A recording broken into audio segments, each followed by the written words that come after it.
le traité d'austérité, s'il est signé, eh bien, permettra une ingérence plus importante de la Commission européenne, notamment dans la façon dont nous allons confectionner notre budget. Si nous ne nous plions pas aux injonctions de la Commission européenne, eh bien, ne vous en faites pas. Elle a prévu toute une série de moyens, toute une série de sanctions économiques qui nous obligera à rester évidemment sur le sentier qu'elle aura tracé de manière à ce que nous ne puissions pas obtenir ou en tout cas envisager quoi que ce soit d'autre.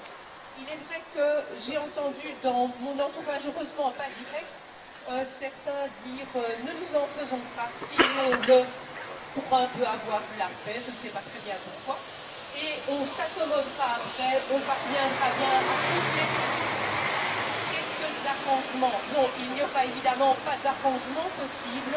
Non seulement nous serons soumis à cette fameuse règle d'or, cette règle qui nous obligera à descendre nos dépenses publiques de manière à ne pas dépasser le 0,5% de notre produit intérieur brut, mais en plus de ça, il faut évidemment se dire que autre chose de bien plus douloureux sera mis en place, c'est-à-dire le paiement, le remboursement d'une partie de la dette publique, de manière à ce qu'elle descende sur une période de 20 ans à 60% du PIB, alors que maintenant nous sommes à peu près à 100% de dette publique de notre produit intérieur brut. Ça signifie quoi sur le plan pratique? Eh bien, ça signifie tout simplement un remboursement de 7 milliards d'euros tous les ans pendant 20 ans. C'est une situation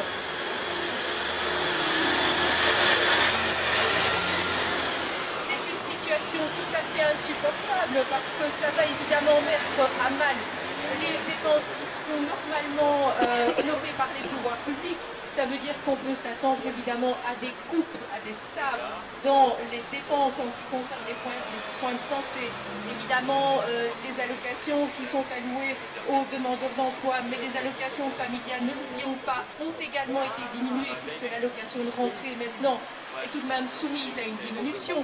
Il y a plein de choses en fait qui vont faire que la vie de chaque citoyen, et certainement des citoyens les plus précarisés, eh bien ça deviendra de plus en plus difficile.